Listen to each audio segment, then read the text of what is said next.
Yo, what is up guys, Grim here, and in today's video we're going to be answering one simple question. Is it worth it to do rituals? That's right, people are starting to say rituals aren't worth your time. They're not worth it. You know, you're better off putting another map in. Well, I don't agree. And to decide whether it is worth it or not, I decided to run 100 T15 rituals to gather the data and really determine whether these things are as good as people are saying or as bad as people are saying. And of course, we're going to go over the results in this video, but before we get started, we need to make sure that you're actually running rituals right. I did a guide on this, definitely worth checking out, but let's quickly gloss over a few things you guys need to be doing to make sure you're getting the most juice out of rituals before you can really make a fair judgment of whether they're worth it.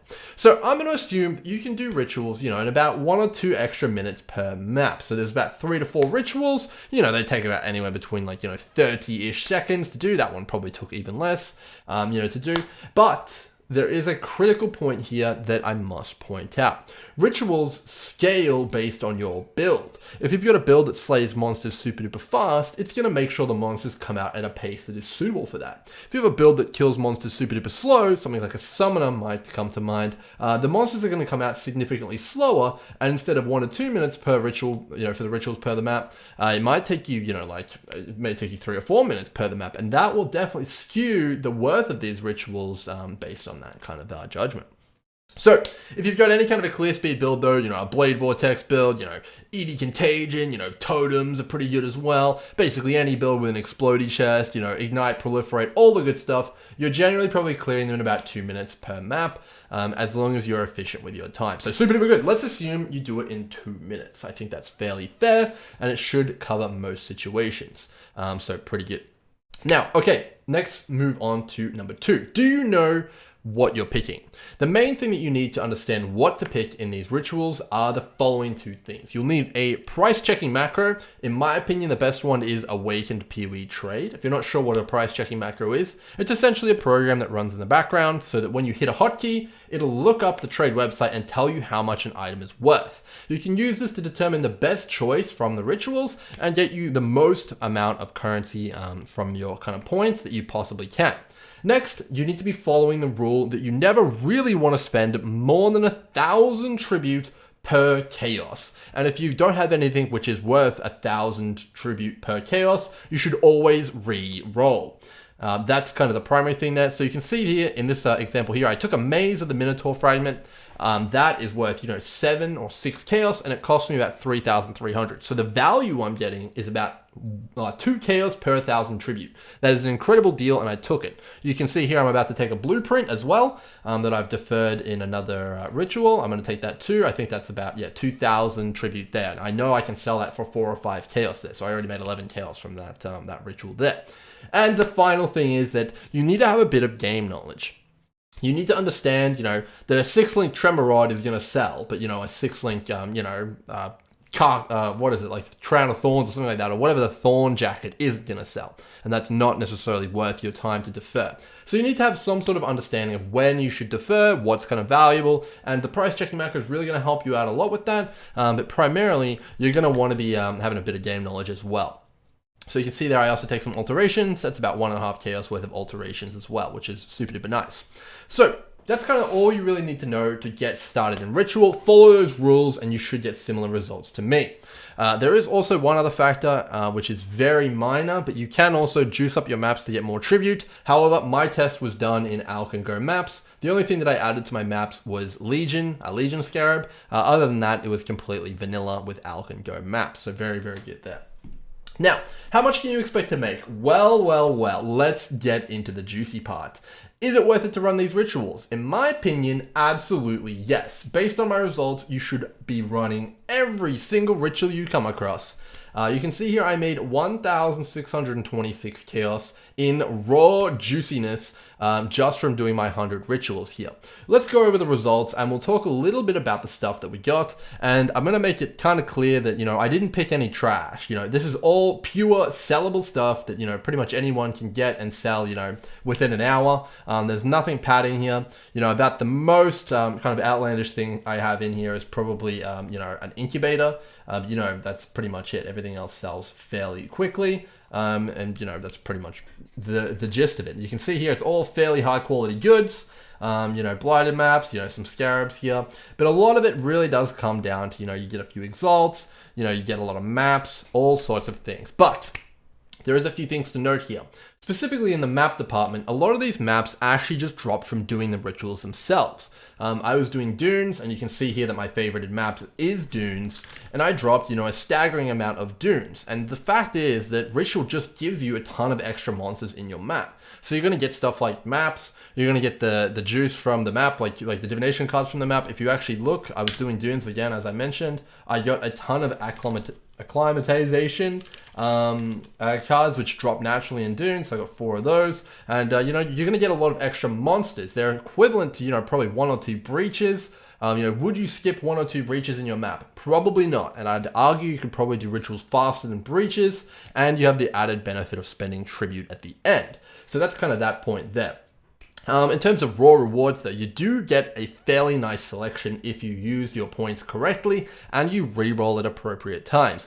You can see here, you know, I got 2 raw exalts, you know, I got a ton of Harbinger maps, you know, a ton of other uniques, and it just all adds up to a ton of currency. If we actually take a look at the breakdown here, you know, a lot of that money is coming from those exalts. I got a lot of raw chaos, you know, the tremor rod I picked up, which I was deferring for a few maps. I actually picked up quite a lot of value there as well. You know, the beachheads aren't too bad either.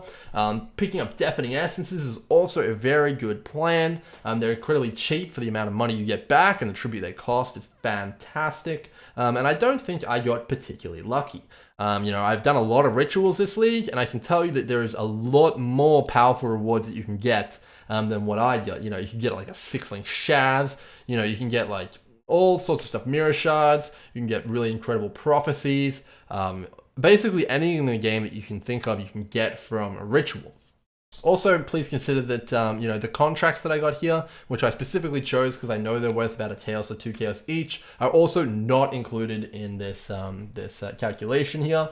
And I also do have a few things still left on deferral. I got 2 more Uber Theory fragments I couldn't get enough tribute to get. I was deferring them, but, you know, I didn't get there in the end, which is unfortunate.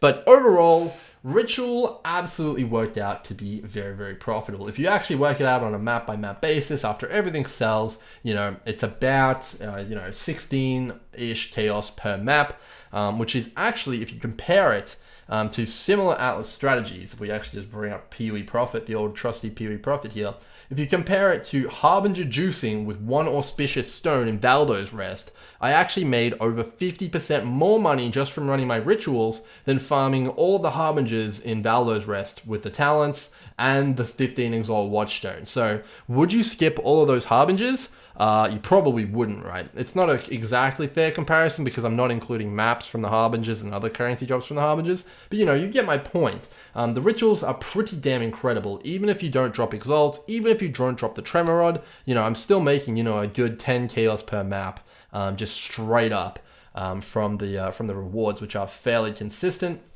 and very, very nice indeed.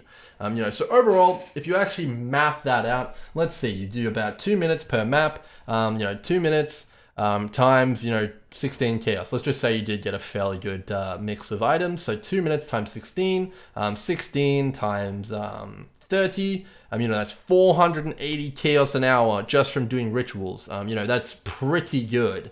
It's definitely nothing to sneeze at, and it's a lot of currency for a lot of players, and I think a lot of players have access to ritual and can get a lot of juice out of them, which is pretty good. Now, you know, of course, there is a ton of other things you can take ritual to the next level with. You know, we didn't use anything like the ritual vessels. There's a lot of interesting things you can do with that. There was no watchstones on the map. You can juice up your ritual monsters with watchstones, you know, like corrupted watchstones and stuff like that to make them drop a lot of 6 links. There was none of that on the map. There was no delirium. There was no extra juice to really multiply the value you get from ritual. This was just straight up raw ritual loot. And I think that people are actually kind of crazy for skipping it. However, if you can make more than 480 chaos per hour, I actually do think that it may be worth skipping due to the fact that you do have to spend a little bit of time in the shop window, especially if you're new, looking up the price of items. But if you can snap through that really quick, you know, then you're probably going to be worth doing it, even if you're making about that much money. Okay, so there is also one other thing I do want to talk about, and that is that ritual definitely interrupts the flow of gameplay significantly. If you're smashing away, trying to farm up some harvests, and you're really getting in the mood to get in those crafts, you're tearing through the Zana missions and all that kind of stuff like that, doing rituals will inevitably slow you down. Even if it does give you a lot of chaos per hour and it's juicing you up, it will kind of make it so that you don't feel like you're getting as much of your objective as possible. Same with, some other things. So if you're doing guardian farming or you're doing invitation farming, it doesn't feel too good to, get into some rituals at the same time as doing that because your objective is completely different. Where it does feel good though, in my opinion, is if you're just doing delirium maps, like some low delirium maps, if you're farming like master missions, like Alva and stuff like that, it's absolutely worth it to throw in some rituals. They're absolutely gonna juice up your profit margins. And if you get really, really lucky, luckier than I did, you can really luck out and get a lot of extra loot. And if you're having trouble with map sustain, it's definitely the answer to that as well. You can see I got an absolute ton of my preferred maps. So yeah, absolutely incredible there. So with all that said, guys, hopefully you guys have enjoyed this video and you'll reconsider your ritual decision. I think they're very, very profitable, especially for the majority of the player base because, you really can access them at any point. And they're always in every map. So with all that said, guys, hope you guys have enjoyed the video. Make sure you check out the ritual guide as well, and I'll see you guys in the next one. Cheers.